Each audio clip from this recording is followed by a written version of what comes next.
In margine alla quarta edizione del Premio Nazionale di Poesia Umberto Saba, paiono opportune alcune brevi riflessioni sulla ragione del fare poesia e sulla sua imperdibile necessità. Essa vale sempre, specie quando ci sentiamo precipitati, come di questi tempi, in situazioni caotiche e confuse, nelle quali sembrano pericolosamente impazzite le bussole che di solito ci orientano sui valori e i significati della nostra esistenza, individuale e civile.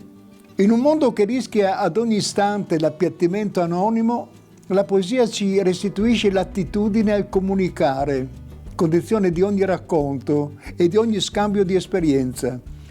Ci restituisce le caratteristiche originarie della parola, che forse andiamo smarrendo, e ristabilisce per noi la possibilità di attribuire significato alla nostra verità di uomini. La forza della scrittura letteraria, anche il suo fascino, sta nella speranza che in essa risiede.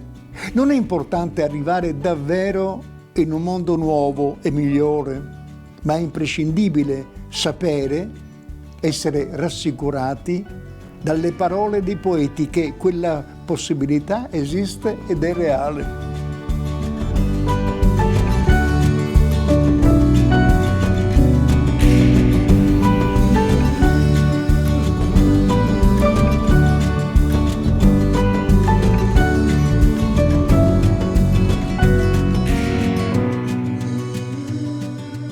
Saba è Trieste, è questa triplicità di mare, città, campagna, vicoli, osterie, cucine economiche, quindi luoghi, tra virgolette, non poetici. Questo mi interessa moltissimo. Con Trieste ho un rapporto anche personale, perché mio padre racconta, mio padre era figlio di un ufficiale, quindi che girava, venivano da Roma, erano piccolini e i bambini di Roma evidentemente non erano stati così ospitali, e mio padre racconta che è arrivato a Trieste, andò in una piazzetta e un gruppo di bambini gli disse: "Ti vuoi giocare?" E lui, adesso è morto da 2 anni, ma fino alla fine ha avuto questo amore per Trieste, per questo primo incontro con un'accoglienza, quindi veramente dedico questo riconoscimento a lui.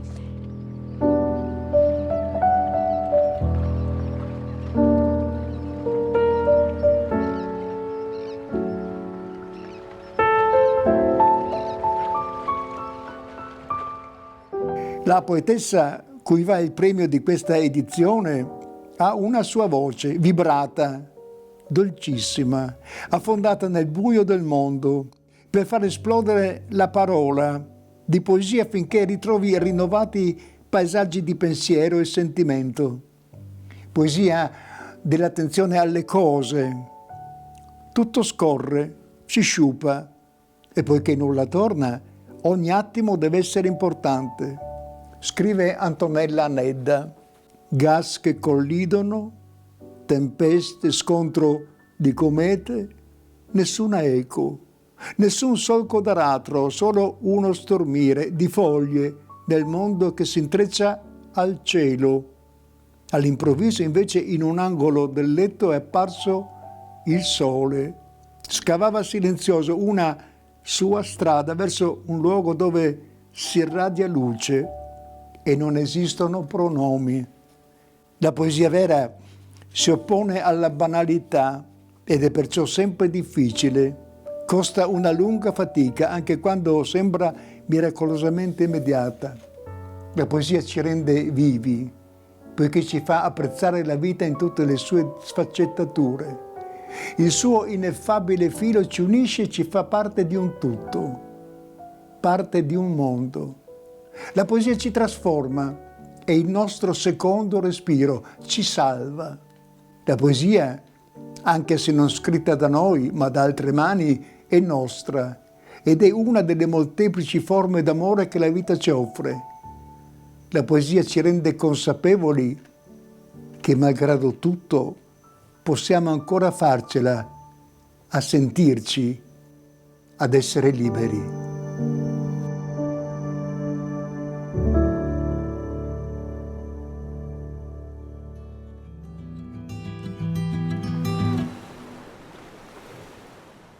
Questo premio alla poesia, che è intitolato a Umberto Saba, rappresenta, direi, perfettamente un significativo tributo alla cultura di Trieste, cultura che è crocevia di storia e di grandi poeti, e quindi questo riconoscimento è assolutamente in sintonia con la ricca tradizione letteraria e poetica di Trieste, che ne riflette bene la sua cultura mitteleuropea, al centro dell'Europa.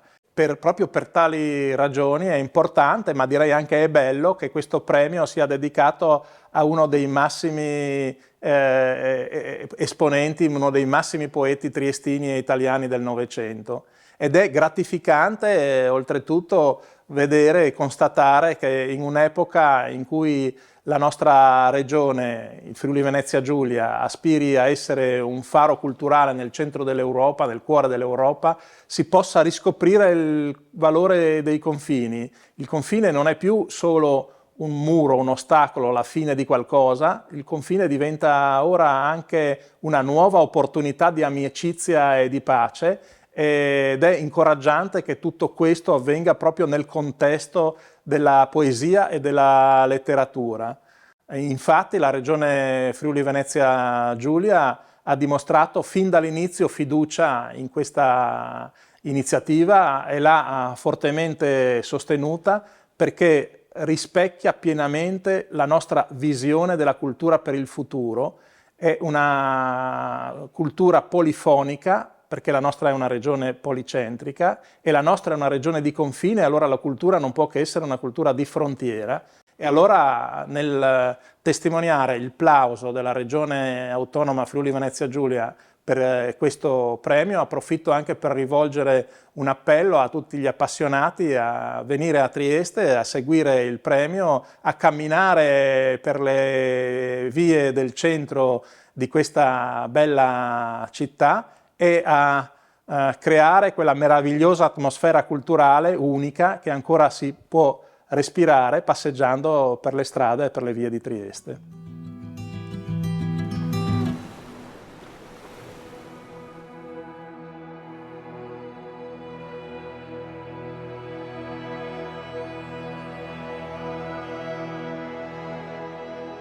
Cosa amo in Saba? Prima di tutto la sua mancanza di disprezzo nei confronti delle sue interlocutrici, dei suoi interlocutori, nei confronti delle bestie, degli animali. Questa sua capacità di perlustrare se stesso, gli altri, senza sconti, senza scorciatoie, ma anche senza moralismi.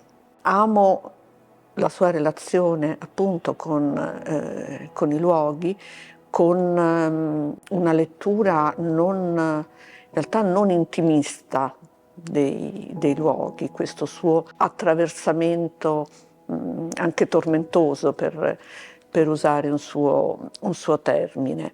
Amo la sua capacità di parlare dell'ingiustizia in modo obliquo, ma ancora una volta senza nascondere la verità.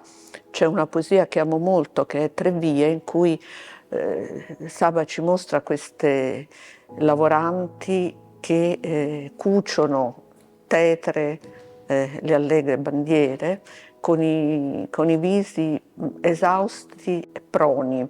In pochissimi versi, in un cortocircuito di versi, viene detto tutto, viene detta la stupidità dei nazionalismi, ma viene detta la condizione di queste ragazze, che nessuno degna di uno sguardo perché stanno nel retrobottega e sono malnutrite perché hanno questi visi esausti. Amo il rapporto di Saba con il linguaggio, questo suo perderlo e riconquistarlo ogni volta. quello che lui chiama lo spento italiano, che è un rapporto con la tradizione da straniero, e questo me lo rende vicino perché, essendo sarda, ho questo rapporto con l'italiano. E infine questo suo, appunto, non essere mai bigotto. Ernesto è un romanzo sull'amore omosessuale. Il suo stile, la sua prosa, il suo linguaggio è un linguaggio di estrema naturalezza e di assoluto non moralismo, ecco.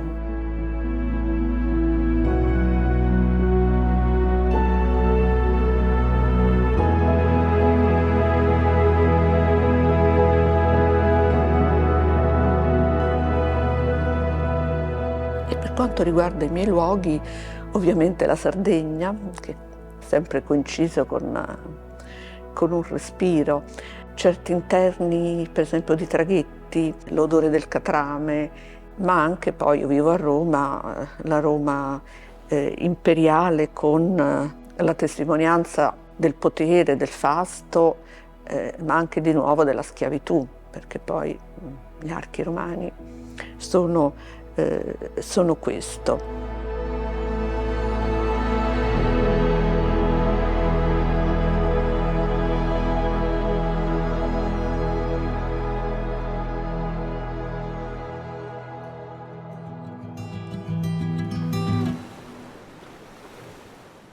Viviamo in un'epoca molto difficile su tanti aspetti e credo che a maggior ragione abbiamo bisogno di conoscere l'uso della parola e riflettere sulle parole da usare con quel labor lime di cui da secoli i poeti fanno uso.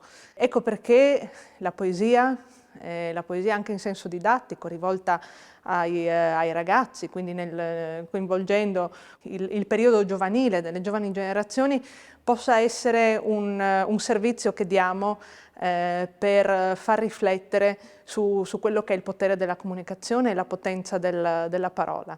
È uno dei motivi per cui per il Comune di Trieste il premio Poesia è così importante, ma lo è anche perché, richiamando quella che è la tradizione poetica della città, vogliamo dimostrare che Trieste può ancora essere musa ispiratrice di letteratura e di poesia. Noi vogliamo che questa responsabilità che ci troviamo ad amministrare resti e trovi forza anche nel futuro e sia paradigma di quello che vorremmo accadesse ovunque.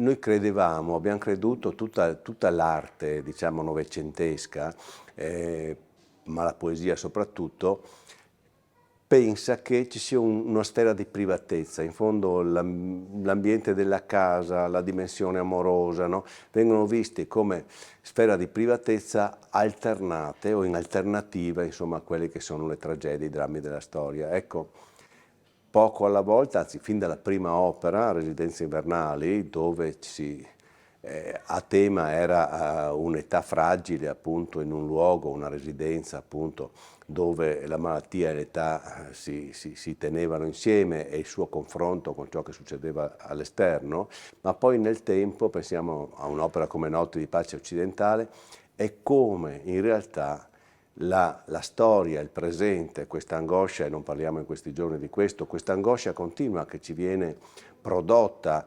dall'amplificazione di fenomeni che sono di rara barbarie, riesca anche a penetrare le mura di casa, riesca anche a entrare nei nostri legami più profondi, affettivi, quotidiani. E in questa poesia troveremo che appunto nei gesti quotidiani di lavare l'insalata, fare un caffè, qualsiasi cosa, no, resta sempre questo allarme, resta sempre questo fondo di umanità tradita che sentiamo arrivare. Allo stesso tempo la resistenza etica, direi, dell'autrice ci mette di fronte al fatto che noi comunque dobbiamo pensare per il bene, dobbiamo stare dalla parte del bene a qualsiasi costo. È una poesia di grande respiro, una poesia che ha costruito un'opera importantissima e non potevamo insomma trascurare questa uscita. Il premio è stato aggiudicato diciamo all'unanimità, nonostante ci fossero altre opere che avevamo segnalato, ognuno per conto nostro. E una cosa ancora che mi sentirei di aggiungere: si vede anche, si segue anche nel corso insomma di questo, è stato anche rivista un po' l'opera in questo senso, si segue anche parallelamente agli anni della nostra vita, di questi decenni appunto, si segue anche il nostro diventare forse un po' più cinici per difenderci da quanto siamo sempre più aggrediti dall'informazione, dal consumismo, dal richiamo di tutte le forme appunto invadenti, di tentativi di persuasione sempre più invadenti che arrivano da tutte le parti, e questo richiede, ecco, in questa poesia è molto forte, un più forte legame tra le persone, una più forte convinzione che l'essere umano, quello sul quale si devono fondare i valori della vita e non niente di altro.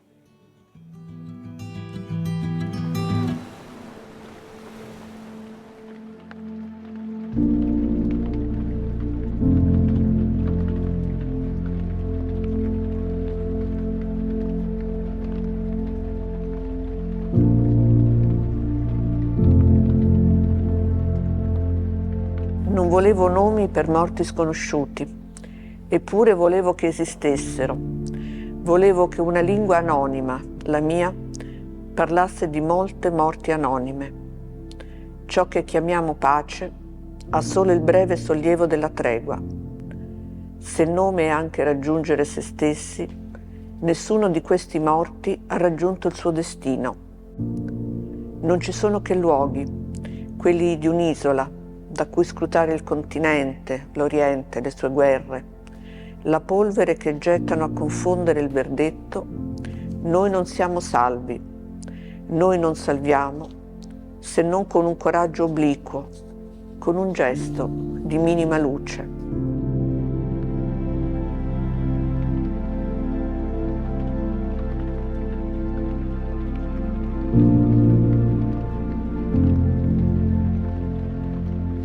Quello che stiamo vivendo è iniziato, almeno per quanto riguarda la mia percezione, dalla guerra del Golfo. Nel 99 è uscito questo titolo, Notti di pace occidentale, che in realtà era un titolo amaro, amaramente ironico, perché la mia impressione era che dalla prima guerra del Golfo l'Occidente, che dava per scontata la parola pace, per molti anni è stato così, in realtà poi ci sono state le guerre nella ex Jugoslavia, in realtà si stesse avviando verso, nel migliore dei casi, verso un concetto di tregua.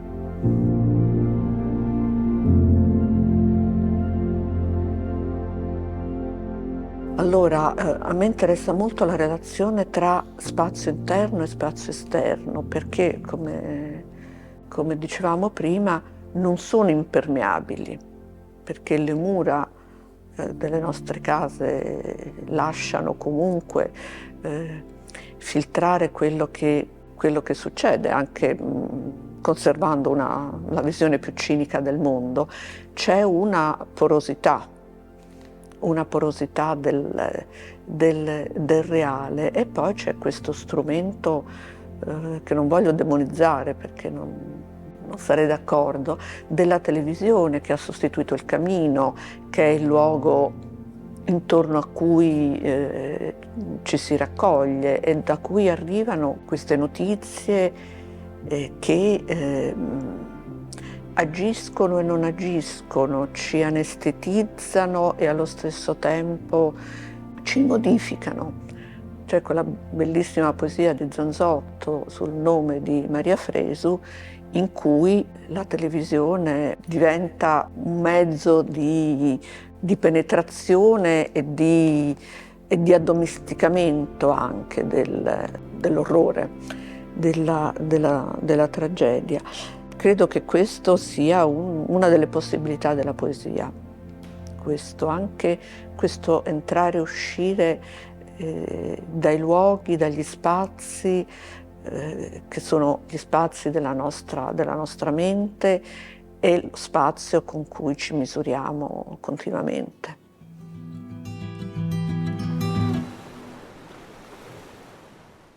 Non è facile sintetizzare 30 anni di poesia in continuo movimento, in continua ricerca, come quella di Antonella Nedda, dalla poesia in versi alla poesia in prosa, nutrendosi di scrittura narrativa, saggistica, della pratica della traduzione, del dialogo profondo e autentico con le arti visive che Antonella ha sempre avuto.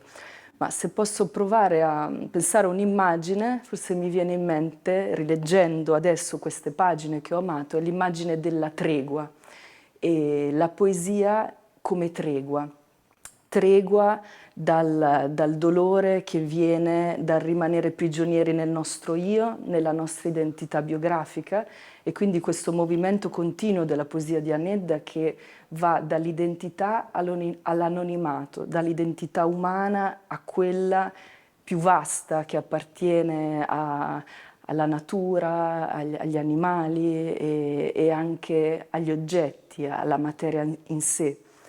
E tregua dal dolore del nostro presente con il suo crimine e il suo orrore, ma anche il dolore della storia. E infatti la poesia di Nedda ha una vocazione autenticamente civile, mai retorica.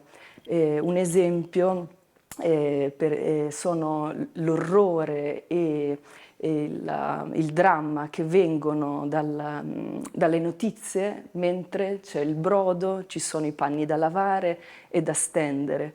E quindi in un rapporto sempre quotidiano e radicato nei gesti minimi delle cose.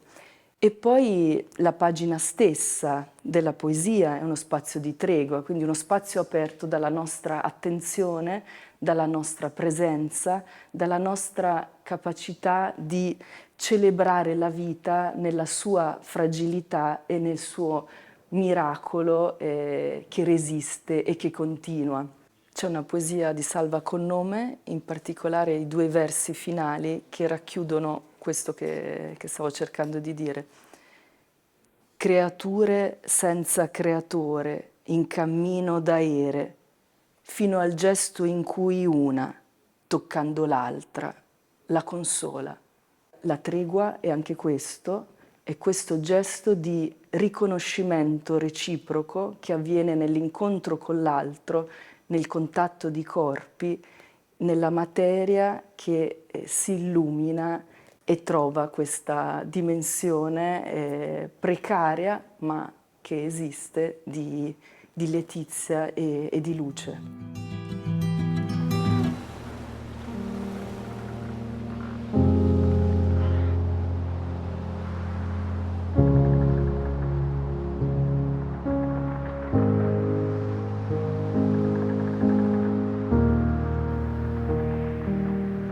È già qui la tempesta annunciata stanotte dalla radio, l'avviso ai naviganti ascoltato nel buio, mentre il vento rinforza il fortunale.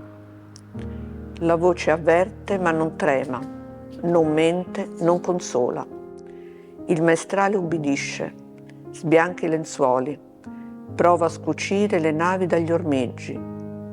Oltre i vetri chi guarda cova una felicità segreta, di sonno scardinato, a cui dà un nome, vita.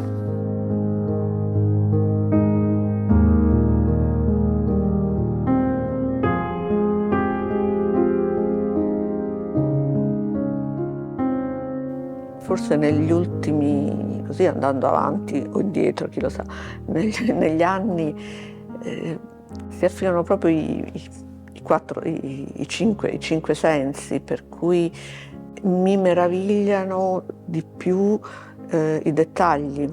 È come se lo sguardo si fosse affilato, come se le orecchie fossero diventate più sensibili. Ascoltare e guardare, soprattutto ascoltare, che non è un verbo che uso in maniera astratta, proprio ascoltare nel senso fisico del termine. Dicevo ieri ad Antonio che ho l'udito del pipistrello, sento moltissimo e ascolto moltissimo i rumori, la notte, non necessariamente musicali, quelli anche delle macchine che portano via l'immondizia, delle pompe che lavano, dell'acqua. Forse bisogna continuare a perlustrare la chiarezza proprio adesso che il sonno della ragione è diventato un coma, anzi molti comi, se ci guardiamo e se ascoltiamo quello che succede.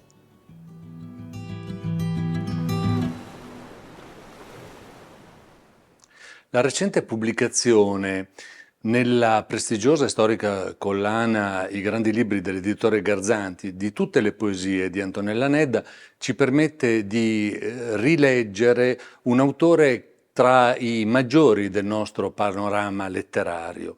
Antonella Nedda conferma un autore imprescindibile ormai della poesia, e lo fa con un registro molto ampio e variegato di temi, sottotemi e intenzioni letterarie. La poesia di Antonella Nedda è una poesia forte, estremamente controllata sul versante stilistico, con una densissima potenza espressiva. C'è un tema tra gli altri che vorrei qui velocemente accennare, che mi ha sempre molto colpito nella sua attività, e cioè il rapporto tra le vite individuali, le singole traiettorie e il loro intersecarsi improvviso con le traiettorie delle altre persone che di volta in volta vengono in scena, si avvicinano allo sguardo per un secondo per poi perdersi definitivamente. Questa attenzione, unita alla straordinaria, densissima rilevanza del tema della memoria nella sua poesia, configura un autore molto forte anche sul lato, per così dire, filosofico, ma non è mai un lato filosofico di riflessione fredda, è sempre una riflessione calata nella densità dell'osservazione del cuore.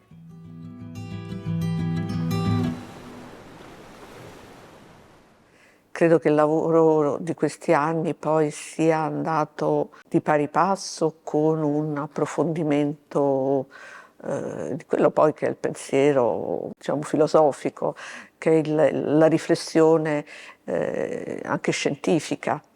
È molto difficile scrivere una poesia politica insomma, il rischio è sempre la retorica, il rischio è quello dei buoni sentimenti, il rischio è quello di poeticizzare il politico, ecco, oppure di di appiattirlo. Ci sono sotto pelle, sotto traccia, appunto le guerre del Golfo, la guerra nell'ex Jugoslavia. Poi tutto questo è implicito, ma dirlo in maniera diretta, oh quanto sono brutte le guerre, non rende conto di quello che possiamo provare a dire attraverso la scrittura. Il ritrarsi da uno sguardo troppo antropocentrico progressivamente mi interessa, è quello che mi interessa nell'ultimo Saba, per esempio. Non ha mai parlato in maniera arrogante di sé. Antonella Nedda è uno dei poeti, in questo caso una poetessa, più riconosciuti e apprezzati ormai da anni nel panorama poetico italiano, che è piuttosto ricco, ma in cui sicuramente la sua presenza spicca. È un premio importante per una carriera, un percorso poetico altrettanto importante. È appena uscita qualche mese fa l'opera Omnia, che raccoglie tutti i suoi libri diversi. Lei tra l'altro è un'eccellente anche prosatrice. E insomma si vede la compattezza, la tenuta, il livello sempre alto della sua voce attraverso gli anni, fin dalla fine degli anni 80. In particolare Antonella ha portato nella nostra poesia un respiro e modi che con Trieste si accompagnano abbastanza, cioè con una passione per la poesia mitteleuropea, slava, russa, che non era dato fino alla comparsa, diciamo, dei suoi libri, non con quella costanza, non con quella attenzione. Si è sempre distinta, e questo Saba, a cui piaceva, come diceva, la poesia onesta, per una altezza di intenti che non è mai venuta meno. Non è mai stata la sua poesia una poesia spesa meccanicamente, per inerzia, ma sempre insomma necessaria, depositata nel tempo, negli anni. Ha scritto non tanto, e questo è un bene, e questo ha reso tanto più necessaria e non arbitraria la sua parola poetica. Tra l'altro ha una parola di una consistenza minerale, da elemento così naturale, geologico molto forte, e questo così la porta lontano dalla tradizione magari del bel canto italiano. Ha un respiro davvero, direi, mitteleuropeo e europeo la sua poesia. Quindi è una presenza irrinunciabile. Le nuove generazioni poetiche hanno guardato e stanno guardando con molta vicinanza e stanno prendendo molto dalla sua lezione, dal suo magistero. Quindi così in sintonia, direi, ormai con le varie edizioni del premio Saba, siamo alla quarta, portiamo a Trieste una poetessa davvero meritevole. Siamo davvero stati molto contenti di attribuire a lei il premio di quest'anno. Lunga vita alla sua poesia, che già ha dato tanto e tanto ancora darà alla poesia italiana.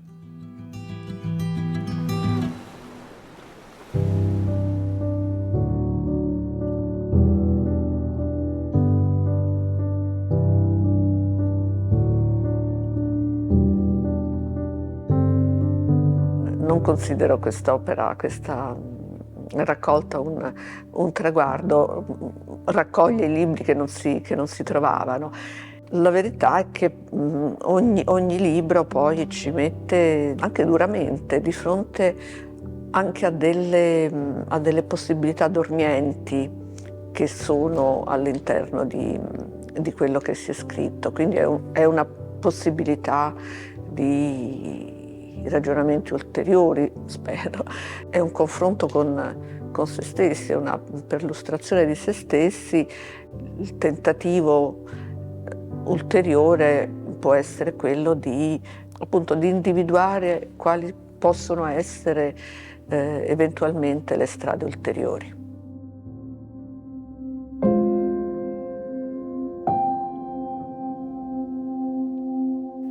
L'alba ci fa coraggio. Questa luce che sale ci spinge ad ascoltare, dissolve ciò che deve. Dice ora, comincia a perlustrare te per prima, scollando dalla mente la pelle del passato, prendendo senza ira il tuo nulla tra le dita.